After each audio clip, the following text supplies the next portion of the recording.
Bintili. Bonjour Anissé. Alors vous avez épluché toute la presse Oui. et ce qui revient, c'est encore des conséquences peut-être du dérèglement climatique, des incendies en Kabylie. Et oui, la région du nord de l'Algérie, vous le savez, est dévastée par les flammes. Anissé, depuis 4 jours, tout un peuple face au feu, nous dit Libération, en une avec une photo qui a marqué le monde entier, des habitants qui tentent d'éteindre les flammes avec des branches d'olivier. On parle de 69 morts, des centaines de personnes sont portées disparues, nous dit Libération. Le quotidien revient sur la lenteur et le manque de moyens des secours et donne la parole aux habitants, comme cette pharmacienne débordée par les commandes de biafine, de ventoline, de pansements.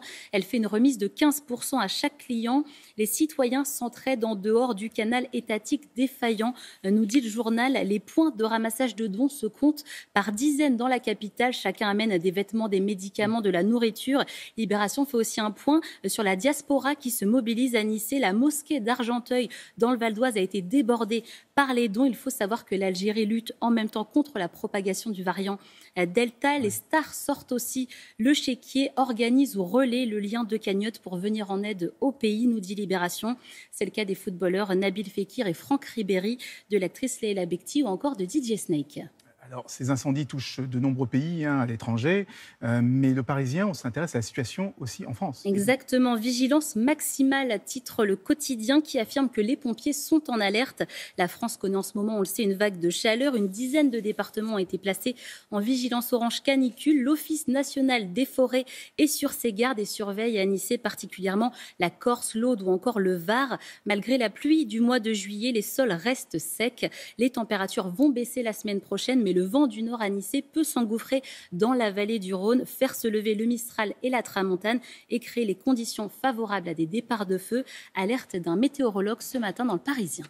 Et dans le Figaro, il y a 3 petites lettres qui sont de plus en plus à la mode, C, B, D. Exactement, le quotidien s'intéresse aux producteurs de chanvre qui attaquent l'État. Ils contestent devant le Conseil constitutionnel et le Conseil d'État la réglementation qui assimile le CBD à une drogue. Alors on l'a dit à Nice, on l'a vu dans les villes, les boutiques qui vendent du CBD et oui, il y en a de plus en plus. Se sont multipliées après le premier confinement. Le commerce de ce cannabinoïde est dopé par ses effets thérapeutiques réels ou supposés, précise le Figaro. Il ne comporte pas de THC, molécule tirée du cannabis, considérée, elle, comme une drogue. Le journal nous apprend que beaucoup d'exploitants agricoles investissent dans cette filière. Le marché mondial est estimé à plusieurs milliards d'euros, mais la réglementation française est la plus restrictive d'Europe. Dans ces compétitions, nous ne serons jamais compétitifs, se plaint le président d'une association de producteurs. C'est dans le Figaro ce matin.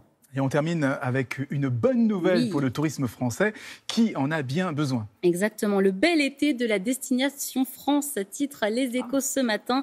Le journal assure qu'à ce stade, le bilan de la saison estivale est bon, voire record pour certains professionnels, malgré le variant Delta et le pass sanitaire. Les Français ont écouté les conseils du gouvernement et passent un été bleu, blanc, rouge, nous dit le journal. Les campings, les appart-hôtels, les locations avec piscine font le plein. Les vacances vertes cartonnent. En revanche, le tourisme urbain, comme à Paris, est à la peine, précisent Les Échos.